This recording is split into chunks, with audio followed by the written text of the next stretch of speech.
gap from Wolves to Manchester United, and then you've pretty much, I would say at this stage, Dave, you've got three teams going for one place. Obviously we know it's going to be either Manchester City or Liverpool for the title. After today I would have to go with Manchester City, but you never know. Tottenham, I think, with that last gasp winner. He was about to change Sané, that completely changed. Absolutely. You know, I was so confident for me that Sané was coming in, and that was the key for them, because they had to split the defense over. They had a little bit more threat on the pitch, and with Gundogan dropping on the defensive position. Do you know what I think as well? Now, do you know what I think makes them makes them a better team? And they didn't do it against Tottenham first leg of the Champions League, where Gundogan and Fernandinho. Yeah. Right. I think where they're really good, where they're at the best, when they play the one-sitter, whether it's Gundogan or whether it's Fernandinho, and they have the two Silvas either side of him. Yeah. They're the creative. They're the ones with the genius. They're the ones with the spark. Yeah. And then you have the two Raiders, Sterling and Sané either side, who are lightning, and you've got Aguero there. I think when they put the two Silvas in there, they're far more creative, right across the pitch. And I think that showed second half. I think that showed hugely. Not only getting Sané on, but getting Bernardo Silva in alongside David Silva. All of a sudden, the little triangles are beginning to work, the little give and goes are beginning to work, and all of a sudden they get the goal and it's over. I mean, especially the first goal, I think we've seen it all, you know, like we discussed it also during the match. I mean, those Silvas was lucky for City. He had a great shot on target, and it came in off De Gea. I think as well, if you look at Manchester United, we can talk about tactics, managers, whatever. You know, you're in a derby, you got a system of play, you conceded a goal, you want a reaction. I mean, it's difficult to go back and see a team playing a derby without a reaction like Manchester United, but any reaction. A bad tackle, a ball on the channel, and let's go in there and make a pressure. It's like they say, okay, we are okay 1-0. You know when we say it before the game? Let's stay on the game. But don't those players also have a right to be looking at the bench and saying, well, okay, Gaffer, we've sat here for 50 minutes. We've got a system that was set up to absorb and not do a great deal more, maybe nick something on the break. It never really changed, did it? No, they had a little flurry after 1-0. They had about a 5-minute spell. They got some men forward. They had a few skirmishes at the edge of the box when Fernandinho got injured there and Pogba nearly got in.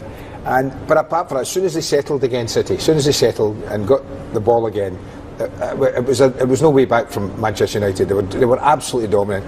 I don't know, but listen, I've not been coached like Gustavo, but we've played the game at the highest level, so I think we've got an idea. But when you have a system, Richard, and it's plainly not working, it's working at 0-0 if you're happy with 0-0. Yeah? It's working at 0-0 if you're happy with that. If that's the sole intent of your ambition, not to stay in the game, as Ollie said, they did that. But when you lose a goal, you have to do something as a coach. You have to change. So why do you keep 5 at the back? For the length of time they did. Why did they wait till the 82nd minute before they bring on Martial and Sanchez? I don't get that, you see, because there's no way back in the 82nd minute with two players come on. I think Martial had 4 touches. I don't know if Sanchez touched the ball. I think Sanchez didn't even touch the ball, yeah. You know, so these are questions that ultimately, I've said all along, I think they made a big mistake, Manchester United. They didn't appoint Ollie now. They could have waited. They should have waited. They might now have given themselves a big problem. We also agree, we've talked about it. The first 7 or 8, 9 games he was in, lifted dressing room, bang, great. They got the results. Playing against pretty ordinary Premier League sides. Then after that, he has to show how good he is as a coach when he starts to play the best sides. And they haven't been able to do that. And he hasn't been able to do that. And those 2 games they won against Watford and West Ham, they could easily have lost. That could have been 9 defeats. Easily. What do you think Jose Mourinho is thinking, not just tonight, but has been thinking over the last 2 or 3 weeks? Wow.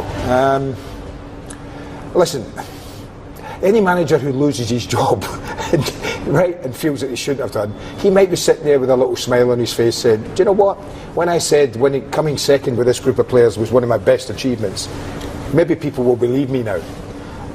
But everyone blamed him. There's been a flip at Manchester United, hasn't it? When Josie was there, it was his fault. He's lost the players, he's lost the dressing room, they're not working for him, not happy. Okay, they were still doing pretty well. Ollie comes in, solved it. Sorry. Nah. Now it's not the player. Now it's not Ollie's fault. It's the player's fault all of a sudden. So, how does that work? Yeah, true. No, I completely agree with Andy. I mean, if you see today also what you said, reaction is everything that matters, especially after defeat against Everton 4-0. Did we see any reaction from any player on the pitch? Body language-wise, we're just talking about body language. Terrible. First half they tried, yes. The first, what was it? 20 minutes, 25 minutes they tried. But they should have done. It's a local derby. It's not like they got battered at Everton. Exactly. Yeah. You're sitting here saying there must be a reaction, there must be a reaction. There was a slight one. Yeah, exactly. That's what I try to say. The body language, I mean, if you see second half, they were just strolling on the pitch. Strolling, absolutely One shot nothing. on target tonight, at home, in a derby, in the 11th minute. One shot on target in a performance that simply just was not good enough last weekend. Later on, 88th minute, I think. But 2 shots on target in 2 games. That's poor, especially with that attack with Rashford and everybody that they have. It's United, and especially when you play home. I mean, you play home, man, the theatre of dreams. I mean, you know, people come to that stadium to see it perform. Nightmares now. I have to say, I've never seen so many empty seats ever. Don't think I've seen an empty seat at Old Trafford ever. Because it was always in Fergie time. They won games. They won games, I know. That was extraordinary. But respect, I mean, Gustavo, what did you make of United? I think first I wanted to say just shortly, I think Mourinho is probably saying, I told you so. Yeah. Yes. Inside the club, to the yes. people and in charge of the club. I told you why is the problem, and you didn't believe me, and you went with the fans because at the end it's easier to go against the manager. Now even the fans. Sorry. They went with Pogba. Yes. They backed the player and not the manager, and as Mourinho himself said, was Sir Alex, who of course famously said, there is no player at this club bigger than Manchester United. Well, there is now, it seems. Well, it is a problem because the body language, he's the main player that the body language doesn't really show to the rest of the players. I'm here. I'm going to win this game. I'm going to change this game. I'm going to control. Not control going back and getting the ball between the centre half. I can do that now. We can do that now.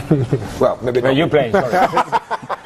He's playing. I'm still playing. The idea is to get the ball If where... he can't, he's in big trouble. Yeah. I come sit here forever. when he's playing in his position, because now he's playing in the position that he wants to play as well. He wants to play in that left, Kind of free roll, isn't it? whatever. Yeah. No wide, no in, no back, no forward. In there. And you want him to take... Sometimes I even believe, come on, Pogba, come on, show. As a football man, everybody's looking at you. Give me something. Give the people something. And the game go past, and they steal that out. I don't know if he's already gone, because that's another point. Remember that everything goes in the head. No? Is he gone already? Him, his agent, and everything behind the curtains, he's already, like... Deal done, you mean? Him, I'm not talking about the club. Do you think his mind has left the club? Well, if today's reports are true that he's already told his teammates that he's away at the end of the season, then the answer is yes, he's gone. Would you play him? I wouldn't play him. Well, this was the whole Mourinho thing, wasn't it? This is why Josie left him out. But do you know there's something, and we shouldn't be talking about this too much, but it is Manchester United. We should be eulogising about City and how well they've done and what a great team they are. And we will, from the rest of the season. But this is a Manchester United side that was battered at the weekend, on the pitch and subsequently off the pitch, with criticism from all quarters. Tonight, if Jose Mourinho or David Moyes or Alex Ferguson had been in charge of Manchester United side, it was 2-0 down with 10-15 minutes to go, they would not be allowing a Manchester City team to roll the ball out at the back and have 4 or 5 passes along the edge of the 18-yard box and have nobody near it. They would be, Richard, but they would be in their faces because, and even if Fergie hadn't, players like Keane, I Scholes, understand that, but the question is, battering into them. Well, Fergie wouldn't have done, but Van Gaal might have done. If the 3 recent occupants of the seat in the dugout at Manchester United had set up the way that Solskjaer did tonight, what would we have said then? Setting up the way he did, the setup can only be justified if you get the result that you were after. Now, if they'd have held on to 80 minutes, nicked the goal and won the game 1-0, all Manchester United fans would be going, fantastic, great tactics, well done. The way they did against Tottenham. The game they got battered second half against Tottenham, won at 1-0, but it was a masterclass tactically. No, it wasn't. They just had a very good goalkeeper in that day who saved them from getting beaten quite badly. So, You can only justify your tactics if you get the result. That's football. It's as simple as that. That is football. So tonight they were submissive, like Mourinho was criticised for being. They were pragmatic, which Mourinho was criticised for being. They were uninventive.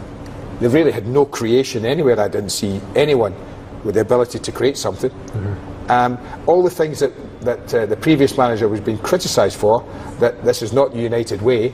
It's coming back again. It's back. It's there. And I think, We saw another example of what is the